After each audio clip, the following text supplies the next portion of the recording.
Hello. Hi, how's it going? You look so Good. cute. Thank you. Thank you. I It's love so your nice. hat. Oh, well, thank you. I have lots of them. I can see it. I love that Yeah, wall too. yeah. My mom loved hats, so I guess I get it from her. Love it. Um, so I'm super excited to talk to you because I love your Thanks. story and I want everyone to know your story. So tell Thank me you. Thanks about, for saying that. And thanks for having me too. It yeah, was you're so sweet when welcome. you asked. I was like, oh my gosh. I love that you guys are doing this. So it really meant a lot that you would ask. Yeah, it's so important, I think, now than ever, Yeah, to talk about diversity, talk about equality, talk about the things that I know, which is the floral industry. Mm-hmm. And that's important, I think, to celebrate people of color in this Totally. industry. But I love your story. So tell us about Lily Roden. Thank you.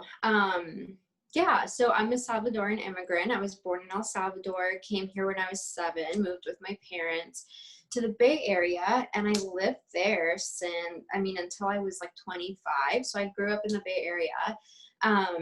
Went to high school there, went to college there. I went to UC Berkeley, graduated, always kind of felt lost. I think I always had like elements of creativity in me, but Yeah, it wasn't ever really explored. It was celebrated at home and it was like, oh, that's really cute. Like you're great at drawing or you're great at painting. yeah, Like that's super cute. But it was never something that was explored, or I wasn't ever in an environment where let's do more of that, let's pull that out of you.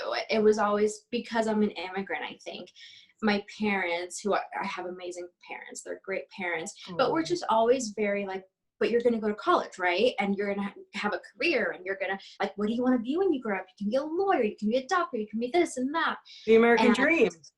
right, the American dream, exactly. And so it wasn't necessarily pressure, like they didn't pressure me per se, but the creative aspects to me were never explored really. I loved acting. I don't know, kind of like a sterile environment, not a lot of room for creativity. And I did that for years. Up in the Bay Area, I worked for a resort, like a very high-end resort. So Okay. that came with a lot of perks. But then I moved here and I started working for an HR company in construction, and it was just very cutthroat. Like, and I was just also not in a healthy environment. So like my boss wouldn't go home at the end of the day. She literally would sleep in her office. Oh, We would come home, we would come to work the next day. She was in her same clothes, probably hadn't brushed her teeth. Like mentally, she was not doing well. And it just filtrated through all of sure. us. Hmm. And so I had just gotten married. I had horrible anxiety, horrible insomnia. It was turning into depression. I had to get back on medication, and like my husband was like, you're not you. Like this isn't you. Oh, But yeah. I was dying in that environment. I was sitting behind a desk. I mean, I felt like I was dying in that environment because I wasn't made to sit behind a desk, but also it Yeah. was not a healthy work environment. Yeah. It just was not healthy, and I mentally was not doing well. So he was like, if you don't quit, I'm going in there and I'm going to quit for you. Oh Like if no. we have to eat ramen, we're going to eat Oh, ramen. Like you're not healthy. And when he said that, I was like, this is embarrassing. Like I can't have you go in there and quit for me, so I guess I have to. But looking back, I'm like so thankful that he did that. yeah. So it was during that season that I would arrange for fun. Like I would get flowers from Trader Joe's and just put stuff together, or he would buy me flowers and I put stuff together. And it was very therapeutic and healing Yeah. It sure is. during Yeah.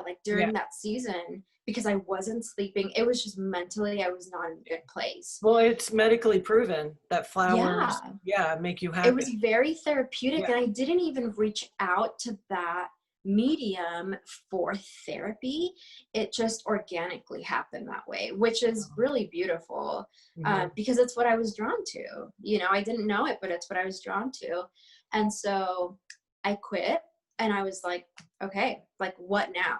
Like we're eating ramen, and like what now, you know?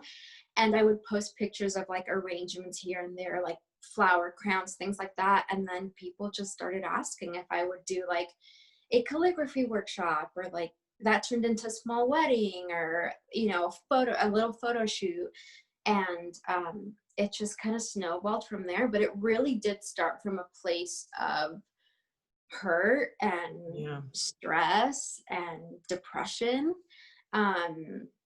But you know, I'm even proud that it did come from that place, because it's proven to be healing, and it's proven, you know, thankfully it's turned into a lucrative thing. But it's reminded me, just me as a little girl, how much I struggled. Like, I think I'm creative, I like to do this, I like to do that, and I wasn't wrong then. You know.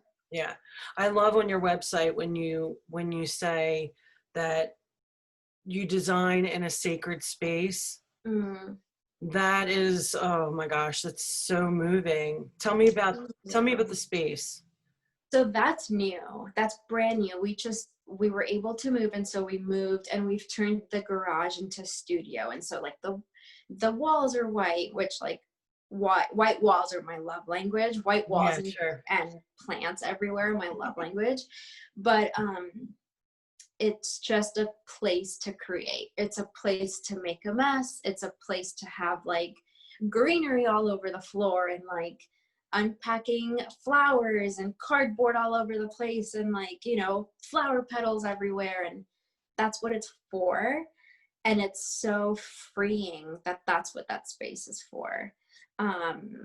So yeah, it's just, I'm so thankful to have that space, because for the longest time, for probably, I mean, up until the beginning of the year, I didn't have a sacred space only for creating. But now that we do have that, I've seen just even an evolution in my design, an evolution in like how I go about things, how I think of things, how I order. Like now I can get away with ordering a different type of product or things like that, because I also have a cool, you know, space to store everything.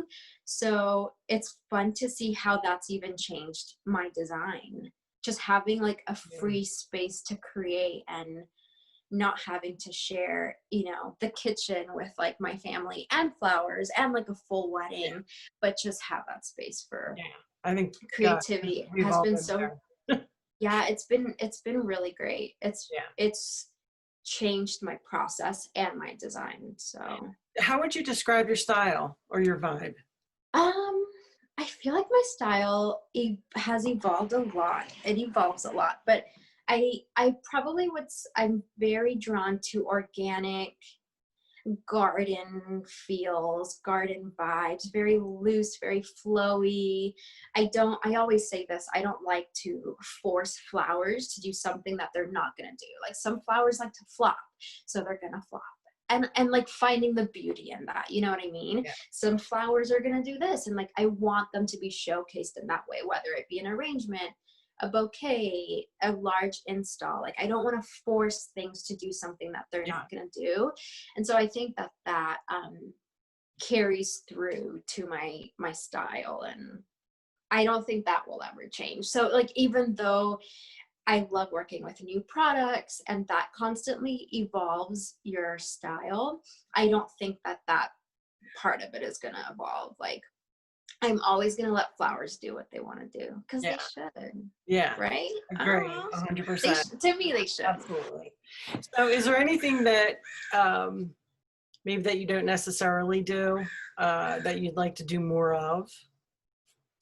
In terms of design, I would love to do, I mean, right now there's not a whole lot because of COVID, this COVID mess. We can't get away with doing like a lot of installations or huge installations or things like that. I would love to do more installations. I would love to do more large scale stuff. I would love to do just even more installations with like silk products that are gonna stay alive forever, you know, things like that. I would love to explore that side of things. Right now that's a little hard, but we do have actually a very exciting wedding in July. It's still an elopement, very small, but installs all over the backyard, her Nice. backyard. Oh, I know. So I'm super excited about that one because can't wait. I can go large scale with like keeping everyone safe, and it's still an elopement, still small, but like we're going to turn her backyard into like an explosion of flowers. Oh my gosh, So I cannot wait. We'll have to stay yeah, more tuned for things. that one, huh? Hmm? I said we'll have to stay tuned for that one, huh? Yeah, more of those types of things, I Yeah, think, that's awesome. just make me really excited. There's another dog. Sorry. Um, tell me a little bit about, and I love this about you, that you donate some of your profits of Lily Roden to El Salvador. Yeah, so that's huge to me. And actually, when I've been asked, like, what are you proud of? What are you the most proud of in your flower career? And my answer typically is not flower related. And I used to like beat myself up for that, but I've embraced it. Like, I am super proud that we get to give back. And it sounds so cliche, but it's such an honor that I have brides that who hire me, who trust me, and because of that, we're able to give back. I mean, you know this better than anyone else. You work in the flower industry. Flowers for weddings look beautiful on the wedding day, and then literally that night, they usually go in the trash. Yeah. And there's so much waste in our industry. And I know that a lot of us are trying to move more to like a more sustainable place, and like as we should, but our industry can be wasteful. And so I think that being able to do something bigger with my flowers, having them, you know, being able to